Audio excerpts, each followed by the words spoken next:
Season 2 की शुरुआत में हम वेडनेसडे एडम को देखते हैं, जो हमारी कहानी की हीरोइन है, जिसे एक सीरियल किलर ने बेसमेंट में कैद करके रखा हुआ था। उसे मारना चाहता था, लेकिन वेडनेसडे निडर और बहादुर थी और वो बताती है कि मैं वहाँ कैसे पहुँची। और यह कहानी 6 हफ्ते पहले चली जाती है। तब वेडनेसडे ने गुडी एडम्स की किताब से अपनी पावर्स को कंट्रोल करना सीख लिया था और इसका बचपन से एक ही सपना था कि वह कैसे मशहूर किलर को ढूंढकर उसे हरा दे, जो छोटी बच्चियों को ढूंढकर उन्हें मारता था। फिर एक दिन किलर गलती से क्राइम सीन पर अगवा हुई बच्ची का खिलौना गिरा देता है, जिसे वेडनेसडे के साथी हाथ यानी थिंक ने उठा लिया था। तब वेडनेसडे ने अपनी पावर्स यूज़ करके उस खिलौने से विज़न देखे, यानी उसे ख्याल नज़र आई और फाइनली उसे किलर का। वेडनेसडे ने उस शहर जाने के लिए एयरपोर्ट पर आई। एयरपोर्ट पर उसे रोका गया और वेडनेसडे ने अपने सारे हथियार पुलिस को दिखाए। ऑफिसर्स काफ़ी चंग रह गए। फिर उन लोगों को वहाँ पर थिंक भी मिलता है। तब वेडनेसडे बताती है कि यह पुतले का हाथ है, जो सिर्फ मेकअप के लिए यूज़ होता है। ऑफिसर्स ने यहाँ सारा सामान अपने पास रख लिया। तब गुस्से में वेडनेसडे थिंक को लेकर वहाँ से चली जाती है। फिर वेडनेसडे ने किलर को उसके घर पर ढूंढ लिया और वो उसे शॉक लगाने लगी थी, लेकिन किलर ने उसे पकड़ लिया और अब वेडनेसडे को विज़न नज़र आने लगे और उसकी आंखों से काले रंग के आंसू निकलने लगते हैं, जिससे वह बेहोश हो गई। तब किलर ने उसे पकड़ लिया। कुछ देर बाद वेडनेसडे को जब होश आता है तो वह खुद को बेसमेंट में पाती है। इतनी ही देर में वहाँ किलर भी अपने चाकू लेकर आ गया। उसे कहता है, मैंने तुम्हारे लिए एक डॉल बनाई है जो बिल्कुल वेडनेसडे जैसी ही थी। और किलर हर किसी को मारने से पहले उसको उसकी जैसी गुड़िया बनाकर देता था। तो वेडनेसडे कहती है, मेरा भी हाथ काफ़ी कमाल का है। और तभी सामने छुपा थिंक किलर पर हमला करके उसे बुरी तरह पीटने लगता है। तब मौका पाकर वेडनेसडे आदाश हो चुकी होती है कि वेडनेसडे के काले आंसू उसके विज़न देखने की वजह से निकले हैं। इस पर वेडनेसडे ने किंग से कहा कि इस बारे में किसी को भी कुछ मत बताना। अब वेडनेसडे आखिर किलर से लड़कियों का बदला ले लेती है और कुछ दिन के बाद हम किलर के पकड़े जाने वाले पोस्टर को लगा देखते हैं। वेडनेसडे को गुडी की बुक में काले आंसुओं के बारे में कुछ नहीं मिलता। उसकी मॉम आती है और उससे कहती है कि उन्हें स्कूल वापस जाना है। तब वो लोग वहाँ से निकल गए। इसी बीच वेडनेसडे का भाई पग अपनी बिजली निकालने वाली पावर सीख चुका था, जिसका इस्तेमाल यहाँ उसने किया और सड़क पर काफ़ी सारे एक्सीडेंट हो जाते हैं। जंगल में एक आदमी अपने दोस्त के साथ था। तब एक प्राइवेट डिटेक्टिव छुपकर उनकी तस्वीरें बना रहा होता है। तभी उसने नोटिस किया कि बहुत सारे कौवे आ गए हैं जो डिटेक्टिव पर हमला कर देते हैं। तो वह जल्दी से अपनी कार पर आकर बैठ गया और अपने एक साथी को वॉइस मैसेज करता है। फिर उसने देखा कि कार में भी काफ़ी सारे कौवे घुस चुके हैं। सबने मिलकर प्राइवेट डिटेक्टिव पर हमला किया और उसकी जान ले ली। एडम्स फैमिली नेवरमोर स्कूल में वापस आ चुकी थी। वेडनेसडे को भी स्कूल का डार्क एटमॉस्फेयर पसंद आने लगा था और उसे पता था कि कहाँ कहाँ पर लाशें छुपी हैं। मोटिसिया ने उससे कहा कि पग का ख्याल रखना। वेडनेसडे कहती है कि वो तो हमेशा रखती हूँ। और यहाँ हम विज़न से देख पाते हैं कि किस तरह वेडनेसडे ने उल्टे सीधे तरीक़ों से अपने भाई का ख्याल रखा। वेडनेसडे पग को यहाँ से सारी बातें बता देती है। उसने यहाँ कहा कि अगर किसी को मारना है तो मेरी मदद कर लेना। फिर वो दोनों आगे बढ़ी। तभी वेडनेसडे को लड़कियों का एक ग्रुप मिला जो बहुत सारी वेडनेसडे की फ़ैन थी। इनमें से लाल बालों वाली लड़की थी जो सबसे ज़्यादा वेडनेसडे की दीवानी थी और इसी आप लोग याद रखिएगा। लेकिन तभी यहाँ एक साइरन लड़की आकर उन्हें भगा देती है। वो वेडनेसडे की तारीफ़ करती है और क्योंकि पिछली बार उसने स्कूल बचाया था और वो यहाँ की हीरोइन बन चुकी थी। यही वेडनेसडे को स्कूल के नए प्रिंसिपल बताते हैं। वे वेडनेसडे को इज्जत देना चाहते हैं, इसीलिए उन्होंने वेडनेसडे को शाम को होने वाली स्पेशल पार्टी में आने के लिए कहा, लेकिन वो मना कर देती है और वहाँ से चली गई। सीधा अपने कमरे में आती है। उसने देखा कि यहाँ पर काफ़ी सारे लोग हैं। तब उसकी दोस्त एनिड ने कहा कि मैं वेयरवुल्फ हूँ, यानी आधी इंसान और आधी भेड़िया, और यहाँ सब मेरे ही साथी हैं। फिर उसने सबको वहाँ से जाने को कहा क्योंकि वेडनेसडे और फिर से साथ रहने वाली थी। एनिड कहती है कि मुझे एक लड़के से प्यार हो गया है। मैं उसे पार्टी में मिली और मुझे बहुत मज़ा आया। फिर दोनों एक दूसरे को गिफ्ट देते हैं जो उन्हें काफ़ी पसंद आई। वेडनेसडे बताती है कि मुझे अपने डार्क बुक का सीक्वल लिखना है। फिर उसने अपनी बुक एनिड को पढ़ने के लिए दी, जो उसे काफ़ी अच्छी लगी। अब एनिड का क्लासरूम वहाँ आ जाता है, लेकिन वेडनेसडे को कहकर वो उसे वहाँ से भगा देती है। उसने बताया कि मुझे अब यहाँ नहीं कोई और पसंद है जो भी मेरी तरफ वेयरवुल्फ है। और यही उन दोनों की एक फ़ोटो मिली जिसमें से पता चला कि कोई स्टॉकर उनका पीछा कर रहा है और उस पर नज़र रखे हुआ है। वेडनेसडे के मॉम डैड पग का रूम देखते हैं। वहाँ उसको पग के एक साथी से मिलते हैं। उसका साथी अपने पावर्स के बारे में बताता है, जिससे वो पहले मक्खियों को कंट्रोल करता था, लेकिन अब वो काफ़ी जानवरों को भी कंट्रोल करना सीख रहा था। अब पग ने बताया कि मुझे तो सिर्फ जानवरों को खाना पसंद है। कुछ देर बाद एडम्स फैमिली प्रिंसिपल से मिली, जो मोटिसिया को स्कूल के लिए फंक्शन के लिए कमेटी की हेड बनाने के लिए पूछता है। पहले यह काम एक अमीर लड़के की माँ करती थी, फिर उसने यह पोस्ट छोड़ दी, इसलिए वो अमीर लड़का इस स्कूल में नहीं आया। साथ ही प्रिंसिपल उन लोगों को स्कूल से दूर एक घर में रहने के लिए देता है, जो मोटिसिया का तो काफ़ी पसंद आया, लेकिन यहाँ सब कुछ वेडनेसडे को बिल्कुल पसंद नहीं आ रहा था। मार्शा मॉम उससे कहती है कि मैं यहाँ पर रहकर तुम्हारी मदद कर सकती हूँ, शायद तुम्हें मेरी हेल्प की ज़रूरत पड़े तुम्हारी पावर्स में कंट्रोल करने के लिए। पहले भी मैंने संभाला है। वेडनेसडे समझ गई कि उसकी मॉम उसकी बहन के बारे में बात कर रही है, इन्हें वेडनेसडे को आर्ट के बारे में। मार्शा कहती है कि हाँ, तुम भी उसी की तरह हो जिससे तुम दोनों की पावर्स भी सेम है। वेडनेसडे कहती है आपको मेरी नहीं पक्की करनी चाहिए। इतना बोलकर वो वहाँ से चली गई। फिर वो दुखी हो जाती है और समझ गई थी कि उसे वेडनेसडे से कुछ छुपा रही है। उसके साथ वह कुछ गलत होने देना नहीं चाहती थी। वेडनेसडे और थिंग जंगल में वापस जा रहे थे। वहीं पर उन्होंने पुलिस को देखा, जो प्राइवेट डिटेक्टिव की लाश की जांच कर रहे थे। नए शेरिफ ने पता लगवा लिया था कि कौवे ने उस पर हमला करके उसकी जान ले ली। तभी वेडनेसडे एक आदमी दिखाई दिया, जो उसे देखकर वो भागने लगती है। वेडनेसडे ने उसका पीछा किया और उसे मारकर पकड़ लिया। वह आदमी था केल्विन, जो भी डिटेक्टिव था। कहता है कि मरने वाला डिटेक्टिव मेरा दोस्त था और हम दोनों एक केस पर काम कर रहे थे, जिससे हम दोनों आउटकास्ट की मदद करना चाहते थे, यानी ऐसे बच्चे जिनके पास पावर्स थी। उसकी वजह यह थी कि मेरा भी बेटा आउटकास्ट है, और जो है टाइलर, जिसके बारे में वेडनेसडे जानती थी, जो इस टाइम जेल में है। वेडनेसडे कहती है टाइलर को उसके बारे बुरे बुरे कर्मों की सज़ा मिली है। फिर केल्विन ने वेडनेसडे से मदद मांगी कि वो उसके दोस्त की मौत का राज जानने में हेल्प करे, क्योंकि वहाँ कोई बड़ी गड़बड़ चल रही है। वेडनेसडे ने जवाब दिया, अगर आप अपने बेटे का इतना ध्यान रखा होता तो आज वो जेल में ना होता। वेडनेसडे वहाँ से चली निक जाती है। तब केल्विन ने कहा कि एक आँख वाले कौवे से बच के रहना। वेडनेसडे ने भी ऊपर उस कौवे को देखा। फिर वो वहाँ से चली जाती है। रात को जैक सभी बच्चों को एक कहानी सुनाता है और उसमें बताता है कि 200 साल पहले एक बच्चा था जो काफ़ी ज़्यादा पतला था, लेकिन उसका दिमाग काफ़ी तेज़ चलता था। इसलिए वो अपने दिमाग से मशीन्स बनाकर खुद को बेहतर बनाना चाहता था। फिर उसने एक मशीन वाला दिल बनाया ताकि वो खुद को बदल सके, और उसने उस मशीन वाला दिल अपने जिस्म में लगा लिया, जिससे वो पूरी तरह बदल भी गया। बहुत बड़ी बड़ी मशीन्स फिर वो बनाना शुरू कर देता है, लेकिन धीरे धीरे मशीन्स खतरनाक बनती गई, और एक दिन बड़े धमाके में उसकी जान चली गई। धमाके से उसकी लाश टावर से बाहर गिर गई, जो एक पुराने स्कल यानी खोपड़ी वाले पेड़ के नीचे है। आज भी वहाँ उस मशीन वाले दिल की धड़कनें हल्की सी सुनाई देती है, और हमारे ग्रुप के बहादुर लड़के ही वहाँ जाकर यह धड़कनें सुन सकते हैं।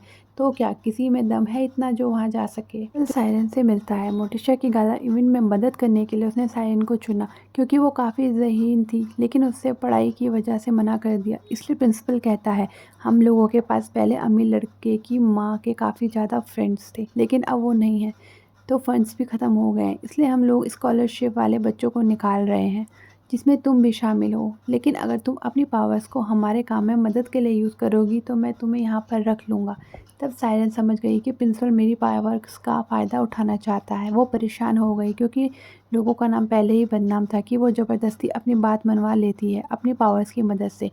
एनिट और थिंग वेडनेसडे की बात कर रही थी कि मशहूर होने के बाद वेडनेसडे में काफ़ी घमंड आ चुका है। एनिट उसके लिए रूम बनाती है और उसे वहाँ रख देती है।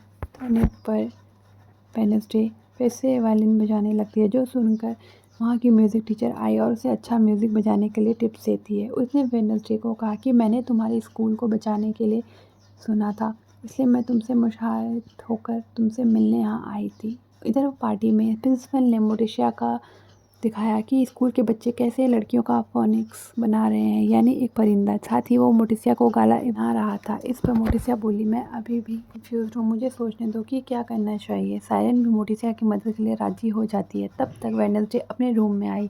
एनिट बताती है कि एक लड़के ने तुम्हारे लिए एक लेटर और पेंटिंग भेजी है। लेटर में लिखा था कि मैंने वेडनेसडे को फ़ोन किया, लेकिन उसने जवाब नहीं दिया। वेडनेसडे कहती है वो मैंने फ़ोन पानी में डाल दिया था। वो देखती है कि लड़के ने उसके लिए एक पेंटिंग भेजी है, एक कौवे की, जो वेडनेसडे से जुड़ी हुई थी। वेडनेसडे चौंक जाती है। तभी उसे एक दूसरा लेटर भी मिला, जो स्टॉपर पर था। उसमें लिखा था कि तुम्हारी किताब काफ़ी बेहतरीन है। और जब वेडनेसडे ने चेक किया तो पता चला कि उसके नॉवेल्स को किसी ने चुरा लिया है। साथ ही उसे एक नई पहेली दी। वेडनेसडे खत पढ़कर समझ गई कि मेरे नॉवेल को पार्टी में फोनिक्स की आग के अंदर जलाया जाने वाला है, इसलिए वो लोग भी पार्टी में आए और वेडनेसडे उस नोवेल को ढूंढने के लिए पेड़ों के अंदर से गुजरने लगी। तब तक बाहर म्यूज़िक लग गया जिसे वो लोग एंजॉय करने लगते हैं। फिर वहाँ प्रिंसिपल ने सबका वेलकम किया और बताया कि वह आउटकास्ट के स्कूल को ऊंची पोजीशन पर ले जाना चाहता है। फिर उसने आग का गोला फेंक कर फोनिक्स को जलाया, जिससे देखकर सब बच्चे काफ़ी इंजॉय करते हैं और पग यहाँ से स्कूल ट्री के पास जाने वाला था। तब तक वेडनेसडे ने भी अपनी नॉवेल को ढूंढ लिया था। वह भी उस जगह बाहर से निकलती है और सबके बीच में होकर प्रिंसिपल के पास आ जाती है। प्रिंसिपल ने वेडनेसडे का वेलकम किया। फिर उसने वेडनेसडे को इज्जत देने के लिए स्कूल को बचाने वाले बच्चों की एक पेंटिंग दिखाई, जो उसे बहुत बुरी लगी क्योंकि वह पेंटिंग में हंस रही। वेडनेसडे ने सबको कहती है कि हम लोग यहाँ पर आने वाले हर एक दुश्मन को ख़त्म कर देंगे। तब यह सुनकर सभी स्टूडेंट काफ़ी खुश हुए, लेकिन वेडनेसडे ने बताया कि तुम लोग भी स्कूल के दुश्मन हो जैसे तुम, क्योंकि तुम्हारे जैसे दूसरों के तलवे चाटने वाले लोग मुझे बिल्कुल पसंद नहीं हैं। और आज से मेरे पास भी कभी मत आना, क्योंकि मैं कोई हीरोइन नहीं हूँ और जो भी मेरे पास आया मैं उसे मार डालूंगी। फिर वेडनेसडे ने पेंटिंग को जला दिया और सब पर गुस्सा करके वहाँ से चली गई। दूसरी तरफ पग उस स्कल्स पेड़ के पास चले जाता है और ज़मीन पर गिर जाता है। उसने जैसे ही नीचे ज़मीन पर हाथ रखा, वहाँ से बिजली निकलती है और एक राक्षस जैसा इंसान बाहर आता है। उसे देखकर पग भी काफ़ी खुश हो जाता है। उधर एनिट ने वेडनेसडे को छुआ, तब उसे विज़न आया कि वेडनेसडे को कब्रिस्तान में काफ़ी सारे कौवों के बीच में एनिट की कब्र दिखाई देती है। एनिट ने उसे पीछे से वेडनेसडे को पकड़ के कहा कि तुम्हारी वजह से ही मैं मरी हूँ। यह विज़न देखकर वेडनेसडे तड़प रही थी। उसे के बाद वेडनेसडे को होश आया तो वो अपने घर पर अपने मॉम के साथ थी कि वेडनेसडे तुम्हारी पावर्स तुम्हारे कंट्रोल से बाहर होती जा रही है। उसकी मॉम ने कहा, जिससे तुम्हारे आंसू आ रहे हैं। मेरी बहन के साथ भी ऐसा ही हुआ था। अब तुम्हें मुझे गुड़ी की बुक देनी होगी, क्योंकि उसकी वजह से तुम पावर्स को बढ़ा रही हो। वेडनेसडे कहती है कि गुड़ी ने उसकी बुक मुझे दी थी और मैं तुम्हारे आगे नहीं झुकूंगी। इतना बोलकर वो गुस्से में वहाँ से चली जाती है। वेडनेसडे वापस स्कूल जा रही थी, तब उसे 3 चीज़ें याद आने लगी। केल्विन ने मुझे कौवों से वार्न किया था, लड़के ने पेंटिंग में भी कौवे दिखाए थे और एनिट वाले विज़न में भी कौवे थे, इसीलिए वह केल्विन से बात करने का फैसला करती है। जैसे उसके घर पर आई तो यह देखकर उसे होश उड़ गए कि कौवे ने केल्विन को भी मार दिया। फिर वेडनेसडे ने अपनी पावर से केल्विन को छूकर विज़न देखने की कोशिश की, लेकिन वो विज़न्स नहीं देख पा रही थी। तभी यहाँ पर शेरिफ फागिन और वेडनेसडे को पकड़ लेती हैं। उससे पुलिस स्टेशन ले जाकर पूछताछ करती है और कहती है, मुझे इस बारे में कुछ नहीं पता है और टाइलर ने शायद अपने डैड केल्विन को मारा होगा, क्योंकि वह उनसे नफरत करता था। तब शेरिफ कहती है कि यहाँ की काफ़ी खुफिया जेल में टाइलर को रखा हुआ है और वो ऐसे भाग नहीं सकता। इतनी ही देर में यहाँ उसके डैड आ जाते हैं और वेडनेसडे को बचाने के लिए और अपने साथ ले जाते हैं। अगले दिन बग अपने साथी के बी हाउस में उस जिंदा हुए आदमी को रख देता है, जो एक ज़ॉम्बी था। उसके मशीन वाले दिल की बात भी सच थी, जिसे पग कंट्रोल करने की कोशिश कर रहा था। यह दोनों इसे यहाँ रखने के लिए राजी हो गए। उसे खाना खिलाते हैं। जब वह उल्टी सीधी हरकतें करता है तो उसे खुश होते हैं। वेडनेसडे अपनी पावर्स यूज़ ना कर पाने से परेशान थी। उसे थिंग को बताया कि मैंने एनिट का विज़न देखा जिसमें वह मर रही थी। अगर ये एनिट को यहाँ पता चलता है तो वो काफ़ी डर जाएगी। दोनों कमरे में आते हैं और एनिट की लाश मिली और वेडनेसडे देखकर काफ़ी दंग रह जाती है। उसे दुख भी हो रहा था, लेकिन अगले ही पल जब पता चला कि एनिट ने प्रैंक डे पर होने वाली प्रैंक किया है तो वेडनेसडे को बहुत गुस्सा आया। यार देखकर खुश हुई एनिट जिंदा है, लेकिन बहुत घबरा भी गई थी। फिर वेडनेसडे ने देखा कि केल्विन की आँख वहाँ पर किसी ने छोड़ी है, लेकिन वो विज़न से अभी भी उसे देख नहीं पा रही थी। शायद यह काम भी उसके लिए स्टॉकर का था, जो कि किलर है। वेडनेसडे एनिट को केल्विन के मरने के बारे में बताती है। यह सुनकर एनिट काफ़ी घबरा गई थी, क्योंकि यहाँ वेडनेसडे जाती है वहाँ लोग मरने लगते हैं। तब वेडनेसडे ने उसे दूर रूम में शिफ्ट होने के लिए कहा, लेकिन एनिट कहती है, मेरे पास वेयरवुल्फ की पावर्स है, मुझे कोई खतरा नहीं। तब तक स्कूल के सभी बच्चे एक दूसरे पर प्रैंक कर रहे थे। एनिट का रूममेट एनिट को किसी और लड़के के साथ देखकर काफ़ी दुखी हो गया। तभी यहाँ पर प्रिंसिपल के साथ प्रोफेसर भी आ गए, जिनका सिर्फ सर था। उन्हें वेडनेसडे आकर मिलती है। प्रिंसिपल ने कहा, तुम्हारी पेंटिंग को जलाने की वजह से सभी काफ़ी खुश थे, क्योंकि आउटकास्ट का वसूल तोड़ना काफ़ी पसंद होता है। वेडनेसडे पूछती है कि क्या हमारा कोई स्टूडेंट ऐसा है जो परिंदों को कंट्रोल कर सकता है। तो प्रोफेसर कहता है कि यहाँ सालों से कोई ऐसा स्टूडेंट नहीं आया था जो बर्ड्स को कंट्रोल कर सकता हो। उधर वो ज़ॉम्बी जिसे वो चेन से बांध कर गए थे, उसने जंजीर तोड़कर खुद को आज़ाद कर लिया था। थिंग के पास उसकी मॉम उससे गुड़ी की बुक मांगती है, लेकिन थिंग देने से मना कर देता है, क्योंकि लोग उसे नौकर की तरह ट्रीट करते थे। मोटिशा ने कहा कि तुम फैमिली का हिस्सा हो। तब थिंग ने उसे याद दिलाया कि तुम लोग बार बार मुझे काम करने के ऑर्डर्स देते हो, मैं तुम्हारा कोई नौकर नहीं हूँ। मैं गुस्से में थिंग अपने रूम में चला गया। वेडनेसडे जब ड्राइविंग सीखने गई तो गाड़ी को तेज भगाकर वो आउटकास्ट की जेल में जाती है। डॉक्टर उन्हें बताती हैं कि उन्होंने टाइलर के मास्टर को उनसे अलग रखा है। वेडनेसडे टाइलर से कहती है कि वैल्यूज़ ने तुम्हें काफ़ी जल्दी हरा दिया। टाइलर कहता है कि तुम्हें मेरे अंदर के जानवर से प्यार हो गया था और तुम बिल्कुल भी स्मार्ट नहीं। वो गुस्से में आ रहा था। तब गार्ड ने शॉक देकर टाइलर को शांत किया। तब वेडनेसडे ने बताया कि तुम्हारे डैड और उनके दोस्त को किसी ने मार दिया है। क्या तुम्हें इस बारे में कुछ पता है? टाइलर कहता है नहीं, और मैं जेल में तो कर भी नहीं सकता, लेकिन जो भी है तुम्हें भी तड़पा तड़पा कर मारेगा और तो मज़ा आएगा। और अगर किसी दिन मैं आज़ाद हुआ तो सबसे पहले एनिट को मार दूंगा, क्योंकि उसकी वजह से ही मैं यहाँ फंसा हुआ हूँ। मैं भी वेयरवुल्फ ही हूँ और यह जगह खतरनाक वेयरवुल्फ के लिए है। वेडनेसडे कहती है कि तुम तो करपोक हो, तुम्हें कैसी जेल में देखकर मज़ा आ रहा है, और तुम्हारे अंदर की हाइट को मॉन्स्टर को तुम्हारे मास्टर ने इसलिए कंट्रोल किया था क्योंकि तुम किसी काम के नहीं हो। टाइलर वुल्फ बनने ही वाला होता है कि गार्ड उसे झटका देकर शांत करवा देता है। ने अपने दोस्त और थिंग के साथ एक जगह पर आई क्योंकि आज थिंग का बर्थडे था। तभी किसी ने थिंग को कैद करके उन दोनों को बेहोश करके अगवा कर लिया। इसी दौरान सायरन आकर प्रिंसिपल से मिली। तब प्रिंसिपल ने कहा कि तुम्हें अब मोटिशिया को जाकर कहना होगा कि वो अपनी माँ को कहे कि उसे फंड देने के लिए आना है, क्योंकि मोटिशिया की माँ बहुत अमीर औरत थी। तब सायरन को यह बात गलत लगी और उसने यहाँ काम करने से मना कर दिया। साथ ही उसने अपनी पावर से प्रिंसिपल को ऑर्डर दिया कि आज के बाद तुम मुझे कोई हुक्म नहीं दोगे। लेकिन उस पर सायर का असर नहीं हुआ। वह कहता है मेरे पास एक ख़ास चीज़ है जिससे मेरे ऊपर सायर का जादू असर नहीं करता, और तब तुम्हें कैसे भी करके मोटिशिया पर अपना जादू करना होगा। इतने में ही घर वेडनेसडे आ जाती है। उसने सबसे पहले थिंग को छुड़ाया, जो उसे इनिट के अगवा करने के बारे में बताता है। तभी फ़ोन बजता है और वेडनेसडे को स्टॉकर ने 30 मिनट का टाइम दिया था जिसमें इनिट मर भी सकती है। साथ ही एक लेटर भी भेजा। तब वेडनेसडे उसे पढ़ समझने की कोशिश करती है। इनिट और उसका दोस्त बंधे हुए थे। उन्होंने देखा कि ऊपर काफ़ी सारी तलवारें और चाकू रखे हुए थे जो उन पर आकर गिर सकती थे। तब तक एनालिस्ट यहाँ आकर एक पहेली को सुलझाया, और जैसे ही म्यूज़िक बजाना शुरू किया एक खुफिया रास्ता खुल जाता है। तो वेडनेसडे उस खुफिया रास्ते से आगे बढ़ी और उसने एक मास्क के अंदर स्टॉकर देखा जो काफ़ी डरावना था। फिर वो वहाँ से वेडनेसडे एक लिफ्ट से ब्लैक टावर की तरफ जाने लगी। तभी वहाँ पर वेडनेसडे आ गई। उसने थिंग को कहा कि इन्हें आज़ाद कराओ, लेकिन ऊपर से थिंग के हाथ में एक तलवार आ जाती है। खुद भी वहाँ पर कैद हो जाता है। नीचे से मशीन शुरू हो गई थी जिसमें वो चाकू इनिट और उसके दोस्त की तरफ आने लगी। तब वेडनेसडे नीचे आई और उसने मशीन के पास वाली पहेली को पढ़ा। वहाँ काफ़ी सारी बुक्स थी और कौन सी बुक नहीं थी यह उसे पता करना था। तब वेडनेसडे समझ गई कि वो बुक इनविजिबल है, यानी कि वो है तो लेकिन गायब है। वेडनेसडे ने उस बुक का नाम लिखा और मशीन रुक गई और वो दोनों बार बार बजते हैं। अब वेडनेसडे ऊपर गई, उसने थिंग को आज़ाद किया और स्टॉकर उसके सामने आया, और जो कोई और नहीं बल्कि वेडनेसडे की सबसे बड़ी फ़ैन वो लाल बालों वाली लड़की थी जो दरअसल वेडनेसडे की साथी थी और उसके पास इनविजिबल होने की पावर थी। साथ ही उसने वेडनेसडे को इम्प्रेस करने के लिए यह पूरा प्रैंक किया ताकि वह साबित कर सके कि वो भी वेडनेसडे की तरह ही कितनी बड़ी पागल है।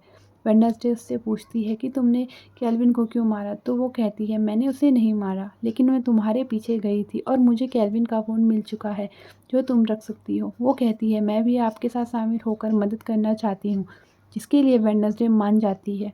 दूसरी तरफ सायरन मोर्टिसिया के घर पर उससे मिलने जाती है और सायरन ने मोर्टिसिया पर अपनी पावर यूज़ करके उसकी माँ को गाला फंक्शन में डोनेशन देने के लिए मनाने का काम किया। तब मोर्टिसिया मान गई, लेकिन सायरन को यह चीज़ बिल्कुल पसंद नहीं। वेडनेसडे और थिंग देखते हैं कि गुडी की बुक वहाँ से गायब है। तब वेडनेसडे को थिंग ने बताया कि वो मोर्टिसिया लेकर गई होगी।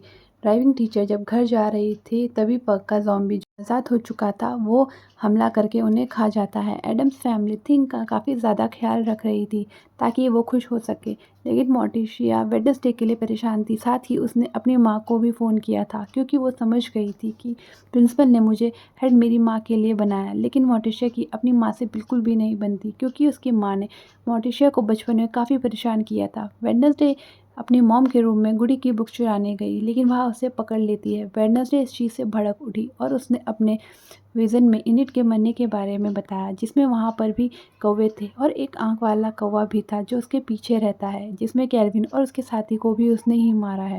इसके पीछे कोई बड़ा राज होगा और मैं कातिल को पकड़ना चाहती हूँ। तब उसकी मॉम कहती है कि हमारे विज़न झूठे भी साबित होते हैं। तब वेडनेसडे कहती है कि मेरे साथ तो कभी ऐसा नहीं हुआ। उसकी मॉम कहती है कि तुमने सीरियल किलर को पकड़ा, तुमने अपनी पावर्स को हद से ज़्यादा यूज़ किया, जिसमें तुम अपनी पावर्स को कंट्रोल नहीं कर पा रही हो, और बुक में तुमने शॉर्टकट वाले गलत तरीक़ों से इस इस्तेमाल किया, जो कि ठीक नहीं है, और मेरी बहन के साथ भी ऐसा ही हुआ था, इसलिए मैं यहाँ तुम्हारे साथ नहीं होने दूँगी। तो वेडनेसडे गुस्से में वहाँ से निकल जाती है। अगले दिन एनिट स्कूल के कैंपर की तैयारी कर रही थी, लेकिन वेडनेसडे को कैंपस में नहीं जाना था। पग और उसका साथी देखते हैं कि उसकी ज़ॉम्बी का असर फिर से ठीक हो रहा है। केल्विन की लाश को जब दफनाया जा रहा था तो वेडनेसडे स्मिथ वहाँ सब आए हुए थे। वेडनेसडे ने डॉक्टर से परिंदों को कंट्रोल करने वाले के बारे में पूछा और कहा कि कातिल हो सकता है कोई, इसलिए डॉक्टर उसकी मदद करने के लिए राज़ी हो जाती है। सायरन चालाकी से अपनी माँ को होटल के रूम में लेकर आई, क्योंकि उसकी माँ हो गई थी और उनकी पावर्स भी चली गई थी। वेडनेसडे ने अपनी दोस्त की मदद से उसका केल्विन का मोबाइल ऑन किया, साथ ही उसने उसके रूम का सारा सामान मंगवाया, जिससे वेडनेसडे को काफ़ी मदद मिल सकती थी। सामान को चेक करने पर उसे केल्विन के दोस्त के घर की तस्वीर मिली। पता चला कि वो घर स्कूल से काफ़ी दूर था। तब थिंग ने बताया कि वहाँ पास में स्कूल का कैंप होने वाला है, और वेडनेसडे कैंप में जाने के लिए तैयार हो गई, जिससे एनिट को भी काफ़ी खुशी हुई। फिर सब लोग बस में कैंप की जगह पर पहुँचे। वेडनेसडे और पग को वहाँ पर अपने पेरेंट्स मिले। उनका आना दोनों बच्चों को पसंद नहीं आया। पग अपने साथ ताबूत में ज़ॉम्बी को लेकर आया था, जिससे उसका दोस्त गुस्सा करने लगा, क्योंकि यह चीज़ खतरे से खाली नहीं थी। पग कहता है, मैंने बाहर पटाखे लगा दिए हैं, जैसे ही भागा हमें पता चल जाएगा। सभी बच्चे यहाँ पर गेम्स खेलकर एंजॉय करने वाले थे, लेकिन इतनी ही देर में दूसरे प्रोफेसर, जो अपनी टीम का हेड था, वह पूरी टीम को लेकर आ जाता है। और प्रिंसिपल अपने बच्चों के साथ कैंपिंग करना चाहते हैं और दूसरी तरफ यहाँ से निकलना भी चाहते हैं। तब वहाँ पर वेडनेसडे ने बेल बजाकर कहा कि अगर यह चाहिए तो हमें गेम में हरा दो। तब टीम हेड ने यह चैलेंज एक्सेप्ट कर लिया, जिसमें गेम एक रेस था। दोनों स्कूल्स के पास अपना अपना एक अंडा था, और गेम में हर स्कूल के 10 बच्चे खेलने वाले थे। इनमें से जो जोड़ियाँ बनने वाली थी, पहली जोड़ी को जंगल में अपने अंडे के पास रुककर उसे हिफाजत करनी होगी, और दूसरी उसकी जोड़ी अंडे को चुराएगी, और उसे चुराने के बाद उसे फ्लेयर गन से सबको यह बताना है, और जो अंडा चुराया गया है उसे कैब में वापस लाकर टावर में रखना होगा, जिससे वो जीत जाएंगे। तब सभी बच्चे इसके लिए तैयार हो जाते हैं। हेड अपने बच्चों को समझाता है कि हमारे पास सुपर पावर्स नहीं है, इसलिए मैंने तुम लोगों के लिए काफ़ी सारे हथियार रखे हैं, जो तुम यूज़ करके जीत सकते हो। नॉर्मस, जो कि आम इंसान है, उनके पास सुपर पावर्स नहीं है। इन्हीं दूसरी टीम में उनमें से एक एरो छोड़ा, जिससे एलिट के रूममेट की टोपी गिर गई और उसके सर से बहुत सारे सांप बाहर निकलते हैं, और उसका दोस्त यह देखकर पत्थर बन जाता है। एक नॉर्मस अंडा लेकर वहाँ से भाग निकला, और उन्होंने फ्लेयर गन छोड़ी और सबको बताया। वेडनेसडे यह देखकर भड़क गई और उसने एनिट को भेजा। वह नॉर्मस से धुएं वाले बम फेंक दिए, जिससे एनिट की तबीयत खराब होने लगती है। वहीं पग के साथी ने मक्खियों को कंट्रोल करके नॉर्मस पर हमला किया और उनकी हालत ख़राब कर दी। वेडनेसडे को स्मोक से कोई फ़र्क नहीं पड़ा, और उसने जाकर अंडा ले लिया। फिर उन्होंने भी फ्लेयर छोड़कर सबको बताया। तब आउटकास्ट बच्चे काफ़ी ज़्यादा खुश हुए। वेडनेसडे अपने दोस्तों के साथ पहाड़ी के ऊपर आई, तब उसने देखा कि नॉर्मस वाला लड़का टावर पर चढ़ रहा था। तब वेडनेसडे ने एक एरो से सीधा रस्सी टावर पर बांधी, और वह लटक कर टावर के पास जाने लगी। जब वह लड़का अपना अंडा रखने वाला था, तो वेडनेसडे ने उसे टांग मारकर बेहोश कर दिया। फिर उसने अंडे को उठाकर खुद टावर पर रख दिया, जिससे आउटकास्ट जीत गई, और इससे सभी लोग बहुत ज़्यादा खुश हो जाते हैं, और उन लोगों को यह कैंप मिल जाता है। मिस का हेड बच्चों को बहुत बातें सुनाता है। फिर रात को मजा लेने का फैसला करते हैं। रात होने पर सभी बच्चे कैंप फायर में म्यूज़िक एंजॉय कर रहे थे। तब एक वेडनेसडे केल्विन के साथी के घर पहुंच जाती है, और उसने तलाशी लेना शुरू कर दिया। उसे वहां पर एक सीक्रेट बोर्ड मिला, जिसमें केल्विन और उसका साथी काफ़ी सारे आउटकास्ट के बारे में पता लगा रहे थे, जो सभी बिलो हॉल यानी आउटकास्ट की जेल के अंदर मर चुके हैं, और उनकी मौत का राज काफ़ी गहरा था, जिसके बारे में उन्हें कुछ भी नहीं पता चल रहा था, और यह सब चीज़ें एक लड़की से जुड़ी हुई थी। इसलिए अब वेडनेसडे को उस लड़की को ढूंढना था। वेडनेस ना तो विज़न देख पा रही थी, ना ही उसकी पावर्स काम कर रही थी। यह सब उस बुक के ना होने की वजह से हो रहा था। इसलिए वेडनेसडे ने फैसला किया कि अब किसी भी हॉल में वो बुक लेनी होगी। एनिट और उसका दोस्त जंगल में घूम रहे थे। तब एनिट का रूममेट आकर पूछता है कि तुम मेरे साथ ऐसा क्यों कर रही हो। वो कहती है, मुझे कोई समझ नहीं आ रहा है, मैं अचानक तुमसे हटकर इसे पसंद कैसे करने लगी। तब इस बात पर वेडनेसडे अपनी मॉम को चैलेंज करती है कि दोनों को आंखों पर पट्टी बांधकर तलवारबाजी करनी है और जो जीतेगा उसकी बात मानी जाएगी। टीम का हेड एक टैंक में घुसने लगने की कोशिश करता है, लेकिन वो नीचे गिर गया और एक रस्सी टूटने से ज़ॉम्बी आज़ाद हो जाता है और वो टीम हेड पर हमला करके उसका दिमाग खा जाता है और उस रस्सी की वजह से वहाँ पर पटाखे बजने लगे और इस चीज़ से पग और उसका साथी भी काफ़ी डर जाते हैं। तब तक वेडनेसडे और मोर्टिसिया ने अपनी अपनी आर्टिफिशियल दिल लेकर अपने कपड़ों पर लगा लिए, जिसमें सामने वाले को बिना देखे दूसरे का दिल तोड़ना होगा। फिर वो दोनों तलवारबाजी करने लगे, जिसमें मोर्टिसिया ने वेडनेसडे को हरा दिया तो वेडनेसडे काफ़ी दुखी हुई और उसने वहाँ पर तलवार फेंक दी, जो कि मोर्टिसिया के पीछे आने वाले ज़ॉम्बी को लग गई और वो वहीं पर कैद हो गया। वे अपनी बेटी की बहादुरी से काफ़ी खुश हुई। कुछ देर बाद ऑफिसर्स ने आकर ज़ॉम्बी को पकड़ लिया था और सब सुख का सांस लेते हैं। वेडनेसडे ने वहाँ कौवे के साथ कातिल को देखा, जो उन्हें ही देख रहा था। फिर वो कातिल वहाँ से गायब हो गया। विलो हिल के अंदर जोड़ी ने डॉक्टर को बताया कि उन्होंने ज़ॉम्बी को कैद कर लिया था, जिससे वह दोनों भी खुश हो गई। यह दोनों वहाँ नई आई कैदी को भी देखते हैं, जो यहाँ आकर काफ़ी खुश थी और यह और कोई नहीं बल्कि टाइलर की मास्टर होती है। इसके बाद टाइलर की मास्टर और डॉक्टर बात कर रहे होते हैं। डॉक्टर उसकी मदद से टाइलर को सुधारने, लेकिन टाइलर उससे बहुत नाराज़ होता है और उसे गुस्से में उसका गला पकड़ लेता है। वह कहती है कि बेटा, तुम मुझसे नाराज़ हो, मुझे पता है, लेकिन मैं तुम्हें यहाँ से निकाल लूँ। इस पर हाइड्राइडन ने उसे दूर फेंक कर और उसका मास्टर हंसने लगती है। दूसरी तरफ वेडनेसडे ने कब्रिस्तान में मरने वाले बच्चों यानी कि आउटकास्ट की हड्डियों को निकाला, जहाँ सभी उसकी नानी आकर उससे मिली और वेडनेसडे काफ़ी खुश हो जाती है। तब वो कौवा उन्हें ऊपर से देख रहा था। वेडनेसडे ने नानी को कहा कि केल्विन के मरने का रात मैं सबके सामने ला के रहूँगी। दोनों मिलकर उन हड्डियों को चेक करते हैं। उन्हें पता चला कि सारी हड्डियाँ ही जानवरों की हैं, उसके अंदर इंसान से जुड़ी कोई चीज़ नहीं। तभी कौवा मरे हुए लोगों का पेपर उठाकर वहाँ से भागा। वेडनेसडे ने भी पीछा किया और देखा कि कौवा वो कातिल भी भाग रहा है। तो वेडनेसडे वापस आकर नानी को कहती है कि आप यहाँ कब्रिस्तान खरीद लें और यहाँ कितनी गड़बड़ है मैं यहाँ पता लगाऊंगी। अगर आपने यह जगह खरीद ली और मुझे संभालने के लिए काम दिया तो मेरी मॉम इस चीज़ से काफ़ी भड़क जाएगी। तब उनकी नानी अपनी बेटी मोर्टिसिया को जलाने के लिए मान जाती है। वेडनेसडे अपने साथी को कहती है कि यहाँ पर यह कौवा हमेशा नज़र रखता है, लेकिन फिर भी सभी चीज़ों का पता लगाना होगा। फिर वेडनेसडे अपने अंकल से मिली, जो उसके बुलाने पर आ गए थे। उसके अंकल को विला हॉल में जाने का काम दिया, जहाँ उन्हें वो लड़की को ढूंढना था, जिसके लिए वह मान जाते हैं।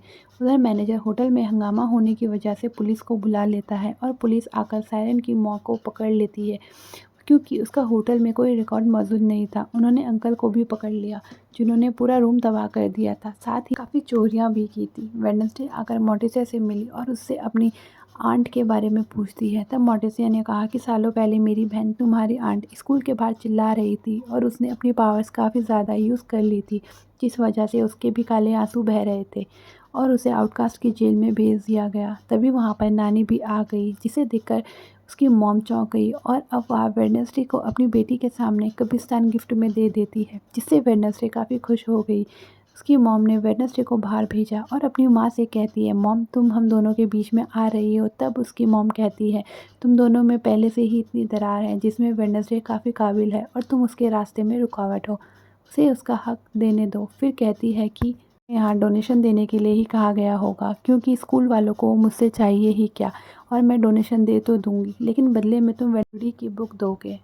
फिर वो उस किताब को जला देती है। किलर ने वेडनेसडे को छुप कर देखना शुरू किया, जिसमें वेडनेसडे को उसकी साथी एक बूढ़े आदमी के बारे में बताती है, जिसका भी ताल्लुक इन सब चीज़ों से हो सकता है। एनिट वेडनेसडे पर गुस्सा करने लगी कि तुम अब मुझे दोस्त नहीं समझती, अपने साथी के साथ ज़्यादा टाइम स्पेंड करती हो, मुझे टाइम नहीं दे रही। तो वेडनेसडे कहती है, तुम भी तो पहले मुझसे दूर ही रहना चाहती थी ना।